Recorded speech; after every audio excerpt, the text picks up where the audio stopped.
Bonjour à vous les amis. Avez-vous déjà entendu parler de cette fameuse loi, la loi d'attraction?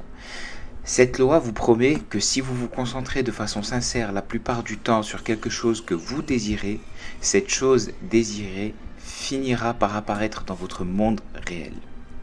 J'ai une question. Est-ce que ça a fonctionné pour vous? Si ça n'a pas fonctionné pour vous, ce n'est pas un problème. Nous sommes ici pour apprendre et évoluer tous ensemble. Bob Proctor va nous expliquer comment mettre la loi d'attraction à notre service, étape par étape. Bon visionnage à vous.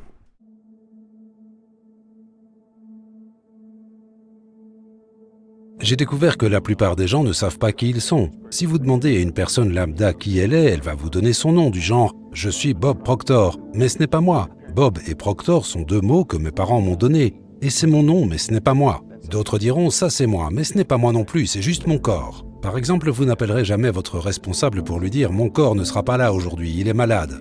On ne dit pas « je suis main » ou « je suis jambe », mais on dit « c'est ma main, ma jambe, mon corps, mon nom ». Qui suis-je ? C'est une question intéressante et je pense que si quelqu'un commence à étudier ça et cherche la réponse, il va la trouver. Vous savez, je pense que nous vivons simultanément dans 3 plans de compréhension. Nous sommes des êtres spirituels, nous avons une intelligence et nous vivons dans des corps physiques. Mais parce qu'on manque d'ouverture d'esprit ou de compréhension de qui on est complètement bloqué dans un monde physique et on laisse des choses à l'extérieur de nous nous contrôler. 95% de la population ne font que réagir à la vie, ils ne vivent pas du tout leur vie, donc c'est... Et donc, il y aurait des barrières au succès? Il y en a plusieurs. Okay. Je pense qu'il y a 2 barrières principales. La première, c'est le conditionnement. Le conditionnement qui a pris place dans notre subconscient depuis notre plus tendre enfance. Tout ce que nous pouvons faire, c'est agir et parler de la même façon que les gens autour de nous. C'est pour ça qu'on a appris la langue qu'on parle. Mais s'il y avait 10 langues parlées dans notre maison, nous en aurions appris 10 sans aucune difficulté. Il n'y en a souvent qu'une et c'est la seule qu'on apprend. On grandit puis on se dit « oh, je pourrais apprendre une autre langue ». Nous pourrions en apprendre 100 autres si nous le voulions. On peut tout faire. Mais je pense que nous avons un conditionnement très très puissant et généralement il est basé sur de mauvaises croyances. Ça, c'était pour la barrière qui se trouve à l'intérieur de nous. La barrière extérieure, c'est notre environnement. Nous avons tendance à agir comme tous les gens qui nous entourent. Et quand vous y réfléchissez, ça n'a aucun sens. Car si vous étudiez les statistiques, 95% des gens passent toute leur vie sans réellement vivre la vie qu'ils auraient aimé vivre. La plupart des gens trouvent un boulot, ils observent leur entourage et voient qu'autour d'eux tout le monde travaille, alors ils font la même chose. Mais ils devraient s'arrêter et se demander, est-ce que ces personnes savent ce qu'elles font ?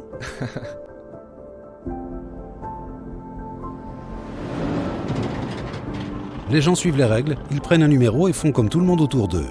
Ça pourrait être sympa dans le royaume des animaux, mais les humains ne sont pas censés vivre de cette façon. Je pense que nous devrions faire quelques vagues. Nous devrions nous démarquer et être différents. Pas juste pour être différents, mais parce que nous sommes différents. Nous avons tous des pensées différentes. Et je pense que nous devrions commencer à penser et dessiner dans notre esprit les images de ce que nous aimerions faire et ensuite s'y atteler et le faire. Emerson l'a fait, Edison l'a fait, Marconi l'a fait, Samuel Morse l'a fait, Buckminster l'a fait. On pourrait continuer la liste pendant longtemps. Ils étaient différents, ils se sont démarqués, ils ont fait quelques vagues. J'ai appris que vous ne verrez jamais la plus grande partie de moi car elle est non physique. Et ce que vous voyez ici en tant que corps physique n'est rien d'autre que la manifestation physique du côté supérieur de ma personnalité. Et bien sûr, c'est aussi le cas pour vous. Pour la personne assise derrière la caméra, c'est le cas pour tout le monde. Et ce qu'il faut étudier, je pense, c'est la façon dont cette partie non physique de mon esprit fonctionne. Que se passe-t-il quand je réfléchis? D'où mes pensées proviennent-elles? Comment cette chaise a-t-elle été fabriquée? Quelqu'un a dû y penser. Les pensées sont partout, et nous mettons les pensées dans notre esprit et nous créons des images dans notre esprit. Ce qu'il faut comprendre, c'est que c'est une partie non physique de nous qui fait tout ça. Si je peux créer l'image de quelque chose dans mon esprit, je suis tout à fait capable de créer une copie conforme de cette idée dans mon monde physique. Donc si je crée une image de moi-même en tant que personne heureuse et sereine, je peux vivre de cette façon. Si je crée une image de moi-même étant prospère, alors je peux devenir prospère. La première chose à faire, c'est s'asseoir et décider ce qu'on veut. Si c'est de l'argent, vous voulez combien d'argent? Beaucoup. Personne ne sait combien le mot « beaucoup » représente, donc vous devez être précis. Vous écrirez sur un papier exactement combien vous voulez. Et vous gardez ce papier avec vous et le lisez régulièrement. C'est ce que j'ai appris dans le livre « Réfléchissez et devenez riche » et c'est ce que j'enseigne dans mes séminaires. J'enseigne aux gens à se fixer des objectifs. Mais vous décidez précisément ce que vous voulez. Et puis vous commencez à penser. Vous allez avoir des pensées qui vous disent pourquoi vous ne pouvez pas l'obtenir. Vous avez la capacité avec votre esprit conscient de refuser ces idées et de les chasser de votre esprit. Penser à pourquoi vous ne pouvez pas faire quelque chose ne vous apportera jamais rien de bien. Alors continuez à réfléchir jusqu'à réaliser pourquoi vous pouvez le faire. Et le chemin à suivre pour y arriver vous apparaîtra sous forme d'images dans votre esprit. Pensez comment y arriver et non pourquoi vous ne pouvez pas y arriver. Réfléchissez à la façon dont vous pouvez y arriver. Je dirais même qu'après ça, vous devriez acheter un bon livre et commencer à l'étudier. Trouvez une personne qui est déjà en train de faire quelque chose que vous voulez faire et apprenez à connaître cette personne. Demandez l'avis des experts, ne demandez pas à votre voisin, votre mère, votre père, votre frère ou à votre collègue de travail, car ils ne savent pas nécessairement. Inutile de demander comment gagner beaucoup d'argent à quelqu'un qui ne gagne que 50 000 € par an, ils ne savent pas. S'ils savaient, ils gagneraient sûrement beaucoup plus. N'allez pas voir un docteur malade si vous voulez être en bonne santé, donc trouvez quelqu'un pour obtenir des conseils. Achetez un très bon livre et arrêtez-vous et commencez à l'étudier. Quand vous lisez un très bon livre pour la seconde fois, vous n'y voyez pas quelque chose que vous n'aviez pas vu auparavant, mais vous voyez en vous quelque chose qui n'était pas présent auparavant. Imaginez-vous en vivant déjà cette vie. Il faut que vous compreniez que c'est une image dans votre esprit. Quand vous ouvrez un livre, le livre n'est rien d'autre qu'une image qu'un écrivain a décrite à travers des mots.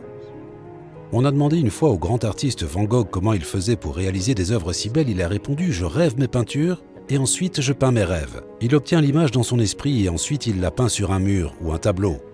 Eh bien, nous nous relaxons et nous construisons l'image dans notre tête sur la façon dont nous aimerions nous voir. Comment nous aimerions nous comporter dans la vie avec les autres, notre vie sociale, nous voir dans le métier que nous voulons. La façon dont nous voulons faire nos présentations de vente dans le cas où vous êtes un vendeur ou autre. Et ensuite, prenez cette image et décrivez-la. Écrivez ça sur un papier. En utilisant le présent. Je suis tellement heureux maintenant que je me vois et écrivez tout ça. Beaucoup de gens vont rire à ça et dire que ça n'a aucun sens. Mais ça a énormément de sens. Ils ne pourront pas vous dire pourquoi ça n'a aucun sens. Moi, je pourrais passer des heures à vous expliquer pourquoi ça a du sens et je pourrais l'expliquer avec tellement de détails que tout le monde comprendrait. Donc écrivez une description sur comment vous voudriez vous voir et commencez à la lire.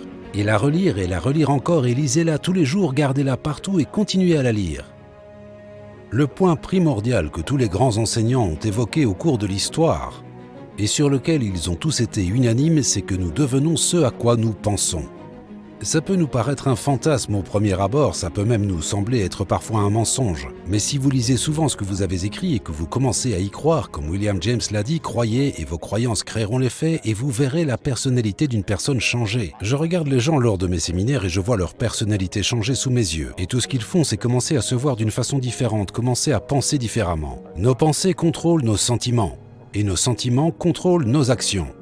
Les enfants à l'école devraient apprendre tout ça bien même avant d'aller à l'école. Ils devraient s'asseoir et on devrait leur donner un cahier vierge et leur faire visualiser les notes qu'ils veulent avoir, les écrire sur leur propre carnet de notes, tout ça avant que l'école commence, la première semaine de cours. Puis le professeur devrait dire « Je veux juste que tu te concentres sur comment faire pour obtenir ces notes et pas que tu penses que tu ne peux pas les obtenir. Je veux que tu adoptes l'attitude qui démontre que tu vas les avoir. » Bien sûr, certaines personnes diront que ce n'est pas être réaliste, mais c'est très réaliste. Cela s'appuie sur les principes du succès qui remontent à 6000 ans d'histoire. C'est de cette façon que tout a été accompli.